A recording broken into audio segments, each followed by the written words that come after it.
চট্টগ্রাম শহরে ওর বাবার ওয়ার্কশপের ব্যবসা আছে। বাবার নাম কি আপনার? গ্যারেজে স্বামীর। সামির? জি। স্বামীর, ওনার বলছে স্বামীর গ্যারেজের লগে এত বড় একটা গাছ গাছ আছে। জি। আচ্ছা, উনি যেটা বলছে ওনার বাবার নাম হচ্ছে স্বামীর। এখন এই স্বামীরের ওয়ার্কশপ, গাড়ির ওয়ার্কশপ কোথায় আছে চট্টগ্রাম শহরে? স্বামীর 30 থেকে আপনার ভাই বড় দুই ভাইয়ের নাম হচ্ছে জাহাঙ্গীর এবং আব্দুল। জাহাঙ্গীর এবং আব্দুল বড় দুই ভাইয়ের নাম। কি নাম আপনার? হোসনা। হোসনা। জি। হোসনার বয়স 40-42, বর্তমানে 7-8 বছর বয়সে হারিয়েছেন, তাই না?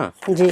কি হয়েছে গল্পটা একটু বলেন তো আমাকে। আমি ছোটবেলা আমার মা বাবা ডাকতে পারতাম না। আমাকে নিয়ে অনেক চিন্তা ভাবনা ছিল। আমার মা চট্টগ্রাম, আমি থাকতাম আমার নিজস্ব বাড়ি। আমার মা অনেক মাজারে আমাকে নিয়ে গেছে, শুধু আমি মাকে ডাকার জন্য। ভাই কথা বলতে পারতেন না আপনি? কারো কি কিছু ডাকতে পারতাম মানে না। মুখে বুলি ছিল না আপনার ছোটবেলায়? হ্যাঁ, আচ্ছা। কোনো কিছু বলেছিল না। তখন আমার সবসময় আমার নানু আমাকে মার্কেটে নিয়ে যেত। মার্কেটে নিয়ে যেত? আচ্ছা আচ্ছা। মায় নিয়ে যেত মাজারে। নানু আমার আপু দুটা মার্কেটে নিয়ে যেত, মানে গোলে মালেতে রাখার জন্য আমি মা বাবাকে যেন ডাকতে পারি। তবু আমি পারতাম না। তো বাবা সবসময় কারখানা নিয়ে যেত, নিজস্ব গাড়ি আছে, গাড়ি করে নিয়ে যেত। একদিন দুপুরে বাবা আমার জন্য এক জোড়া কানদুল বানিয়ে এনেছে। তা আমার মা বলতেছে, তোমার ছোট ছেলের জন্য কানদুল ফুয়াইছো, কানদুল আনছো, তোমার ছোট ছেলেকে কান ফুয়াইছো?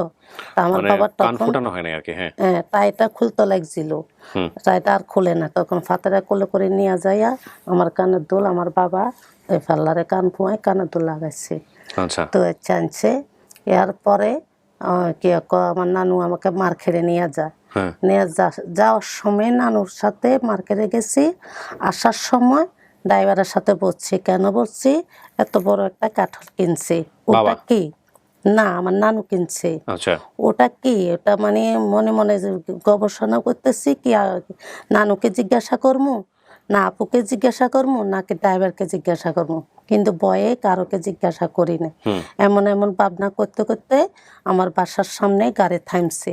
আমি গাড়ির দুয়ারের ডাকা দিই, খুলি, আমি উপরে উঠে গেছি। উপরে উঠে দুয়ারের সামনে দাঁড়াই, মা কয়েক ডাক দিছি।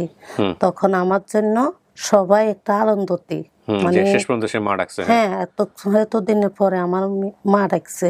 তখন আমার বাবা ছিল বাসায়, তখন অনেক আত্মীয় স্বজনকে নিয়ে আমাকে অনেক অনুষ্ঠান করে, প্রোগ্রাম করে।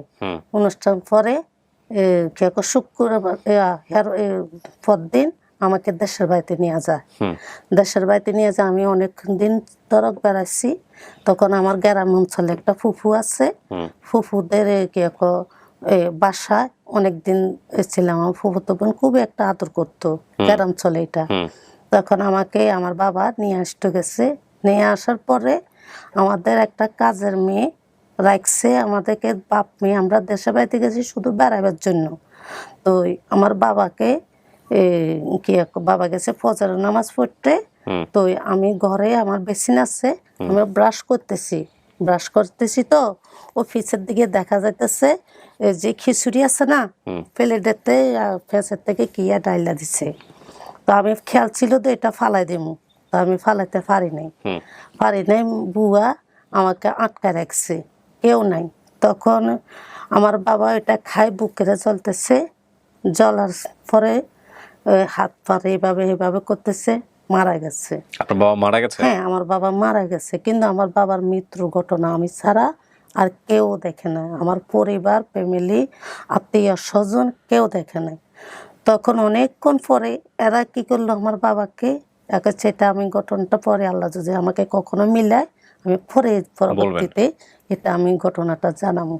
আমার ভাই আসছে, আমাকে নিয়ে যেত একটা সাদা, যেটা আমাদের সাদা গাড়ি, ওটা নিয়ে আসছে। এক পা গাড়িতে রয়েছে, এক পা খুলছে, চশমাটা বলে পকেটে ঢুকছে। এই টাইমে কাজের বউ আমাকে দুয়ার খুলে দিচ্ছে, আমি দুধ দিয়ে আসি, ভাইয়ের কলসি। আমার গ্রাম অঞ্চলেও আমার বিল্ডিং ঘর।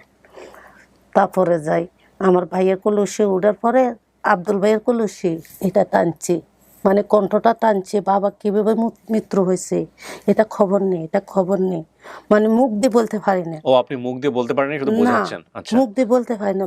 ভাইয়ার কণ্ঠটারে মানে ইচ্ছাভাবে টানাটানি করছি আমি। এটার পরে ভাইয়া বুঝতেছে না, তখন আমি কোল থেকে নামে গেছি।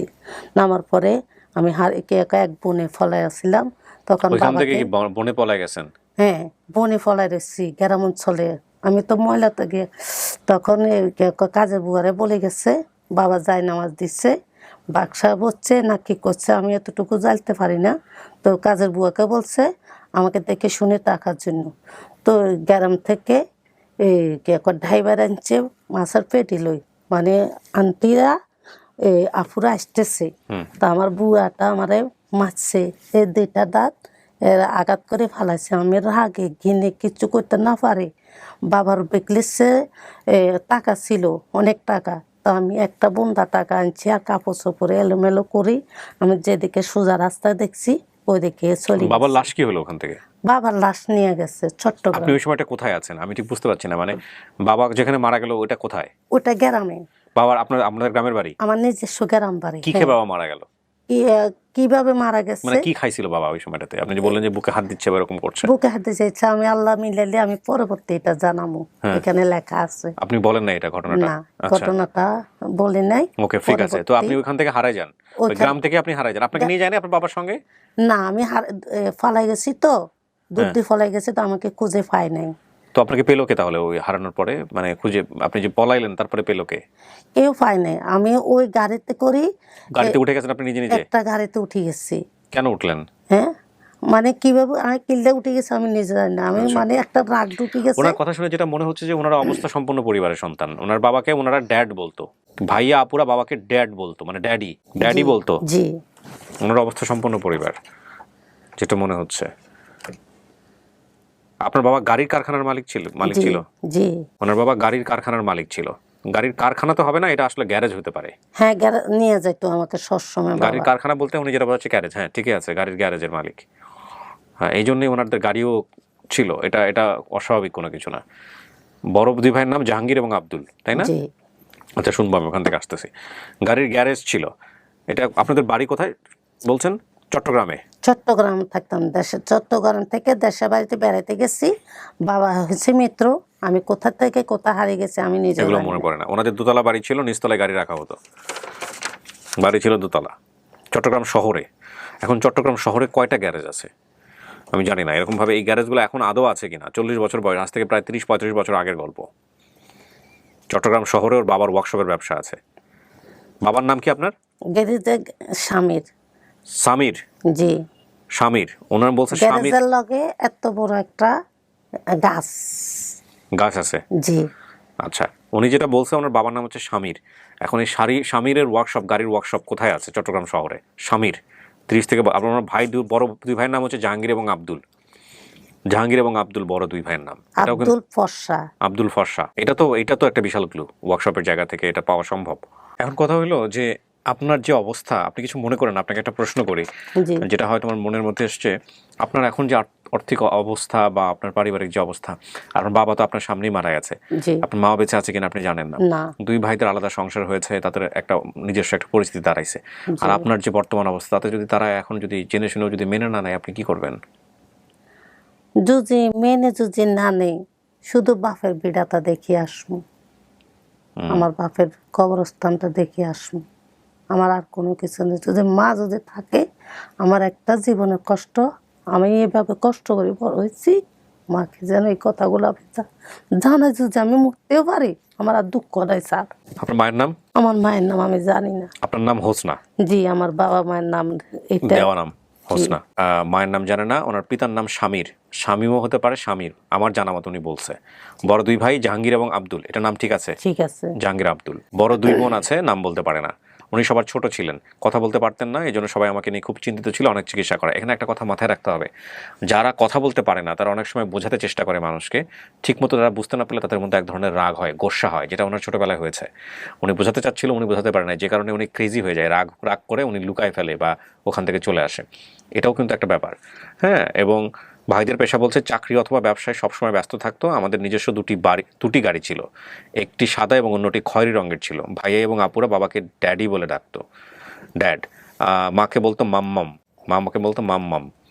আচ্ছা, সবাই দেখতে যেমন ছিল। তারপরে বলছে জাহাঙ্গীর ভাইয়া এবং আমার গায়ের রং ছিল কালো।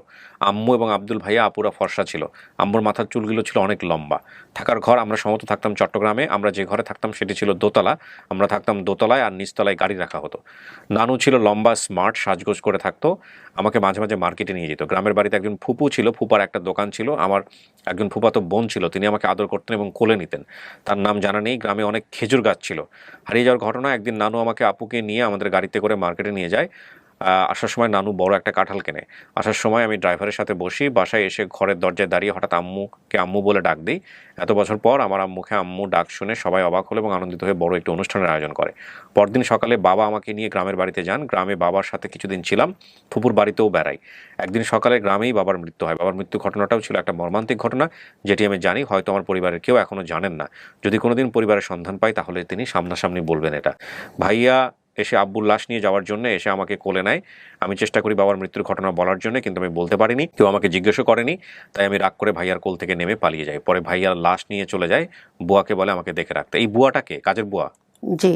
আচ্ছা, সম্ভবত তার 2-1 দিন পরে আমি বাড়ি থেকে বের হয়ে যাই। কোনো এক গাড়িতে কিভাবে চলে আসে আমার মনে নেই। আর কিছু বলতে চান আপনি, না সব বলেছেন? সব বলেছি। তাওয়াক্কাল তু আলাল্লাহ। প্রিয় দর্শক এবং শ্রোতা, একটা ভালো সংবাদের প্রত্যাশায় আমরা শেষ করছি। দেখা যাক কি হয়। আসসালামু আলাইকুম।